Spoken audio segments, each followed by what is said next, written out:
नमस्कार। आज हम इंडिक्यूब स्पेसेस लिमिटेड के आईपीओ दस्तावेजों, डीआरएचपी और आरएचपी की गहराइयों में उतर रहे हैं। समझने की कोशिश करेंगे कि ये कंपनी क्या करती है, फाइनेंशियली कैसी है और इसमें निवेश से जुड़े क्या खास मुद्दे हैं। बिल्कुल। हमारे पास ये प्रोस्पेक्टस है और हमारा मकसद है इसमें से जरूरी जानकारी निकालना। इंडिक्यूब, जैसा कि हम जानते हैं, फ्लेक्सिबल वर्कस्पेस सेगमेंट में है। ये आजकल काफी चर्चा में भी है। हाँ, बहुत ज्यादा। तो ये चर्चा उन लोगों के लिए काफी काम की हो सकती है जो इस कंपनी या इस सेक्टर को समझना चाहते हैं, खासकर आईपीओ के लिहाज से। और हम पूरी तरह से इन्हीं दस्तावेजों पर ही आधारित रहेंगे, बाहर से कुछ नहीं। ठीक है, तो शुरू करते हैं कि इंडिक्यूब असल में करती क्या है। इनका मेन प्रोडक्ट तो है इंडिक्यूब ग्रो, मतलब फ्लेक्सिबल ऑफिस स्पेस। हाँ, पर ये सिर्फ ऑफिस स्पेस तक ही सीमित नहीं है। सही कहा। इनके पास ना वैल्यू एडेड सर्विसेज यानी वीएएस का एक पूरा इकोसिस्टम है। जैसे सर्विसेज, ये सब आसान हो जाता है। एक कम्युनिटी आप जैसा भी है शायद। टेक इंटीग्रेशन काफी जरूरी है आजकल इस बिजनेस में। और एक और है इंडिक्यूब कॉर्नरस्टोन। ये प्रॉपर्टी मालिकों के लिए है, मतलब उनकी पुरानी प्रॉपर्टी को रेनोवेट करने में मदद करते हैं। दिलचस्प बात ये है, और ये दस्तावेजों में भी हाईलाइटेड है, कि इनका फोकस बड़ी कंपनियों, मतलब एंटरप्राइज क्लाइंट्स पर ज्यादा है। हाँ, मैंने भी पढ़ा।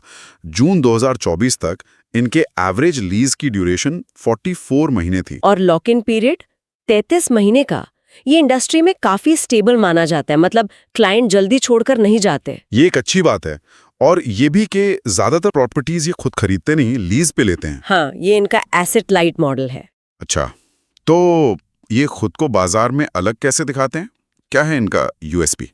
देखिए, एक तो ये सिर्फ जगह नहीं बेच रहे, जैसा आपने कहा, ये पूरा इकोसिस्टम बेचने का दावा करते हैं, जिसमें वो म्यूक्यूब टेक स्टैक एक बड़ा हिस्सा है। बिल्कुल।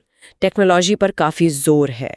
और दूसरा, इनकी विस्तार की जो रणनीति है उसे हब एंड स्पोक मॉडल कह सकते हैं। हाँ, खासकर बेंगलुरु जैसे शहरों में एक मेन हब और उसके आसपास कई छोटे सेंटर्स। और दस्तावेजों में ये दावा भी है कि इनका पर स्क्वायर फुट ऑफिस तैयार करने का जो खर्चा है, यानी कैपेक्स, वो इंडस्ट्री बेंचमार्क से कम है। अच्छा, कितना? मार्च 2025 तक का आंकड़ा है 1507 रुपए प्रति वर्ग फुट।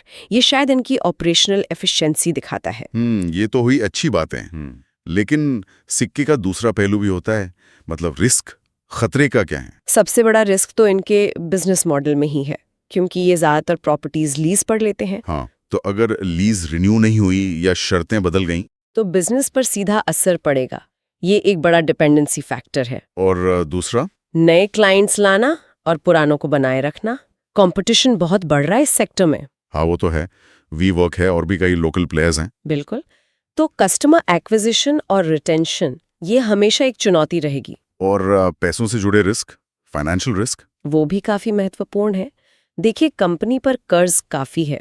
सितंबर 2024 में करीब 2274 मिलियन था। और वो बढ़ गया है। हाँ, मार्च 2025 तक बढ़कर 3439 मिलियन से ज्यादा हो गया। ये एक चिंता की बात हो सकती है। और अगर इकोनॉमी स्लो होती है तो क्लाइंट्स अपना ऑफिस स्पेस कम कर सकते हैं या छोड़ सकते हैं, जिसे बिजनेस की भाषा में चर्न कहते हैं। ये भी एक रिस्क है। प्रोस्पेक्टस में कुछ कानूनी मामलों का भी जिक्र है। हाँ, कुछ पेंडिंग लिटिगेशंस हैं कंपनी, प्रमोटर्स और डायरेक्टर्स के खिलाफ। उनका इम्पैक्ट देखना होगा। और वो जो वैल्यू एडेड सर्विसेज की बात कर रहे थे हम, हाँ, उन पे निर्भरता भी एक तरह का रिस्क है। अगर वो सर्विसेज क्लाइंट्स को पसंद नहीं आई या चली नहीं तो रेवेन्यू पर असर पड़ेगा। अब आते हैं फाइनेंशियल्स पर। यहाँ तस्वीर थोड़ी मिलीजुली सी लगती है। कैसे? देखिए, एक तरफ तो रेवेन्यू ग्रोथ जबरदस्त है। वित्त वर्ष 2022 में लगभग 3,441 मिलियन से बढ़कर वित्त वर्ष 2025 में 10,593 मिलियन हो गया। 3 साल में करीब 3 गुना। ये तो काफी इंप्रेसिव है। हाँ, लेकिन दूसरी तरफ कंपनी लगातार घाटे में रही है। FY22 में 1,884 मिलियन का घाटा था। और FY24 में? FY24 में ये बढ़कर 3,415 मिलियन हो गया। हालांकि FY25 में ये कम हुआ है, घटकर 1,573 मिलियन रह गया है। अच्छा, तो घाटा कम हुआ है लेटेस्ट ईयर में, लेकिन फिर भी घाटा तो है। इसीलिए शायद कंपनी अपने दस्तावेजों में कैश एबिट मार्जिन जैसे दूसरे मैट्रिक्स पर जोर दे रही है। हाँ, मैंने भी देखा। FY24 में 13.64% और FY25 में 10.81%।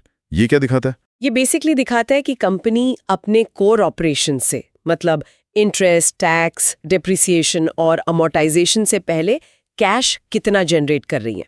ये प्रॉफिटेबिलिटी की एक अलग तस्वीर पेश करता है।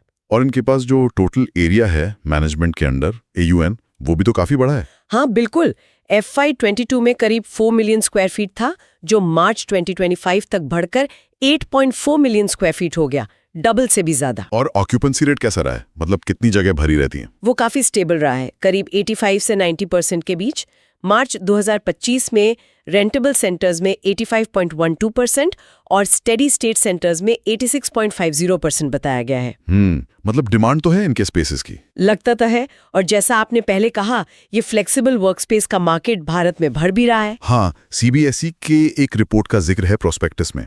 वो कहती हैं कि 2026 तक करीब 59% कंपनियां अपने टोटल ऑफिस पोर्टफोलियो का 10% से ज्यादा हिस्सा फ्लेक्सिबल स्पेस में रखना चाहेंगी। ये Q1 2024 में 42% से ज्यादा था, तो ट्रेंड तो पॉजिटिव है।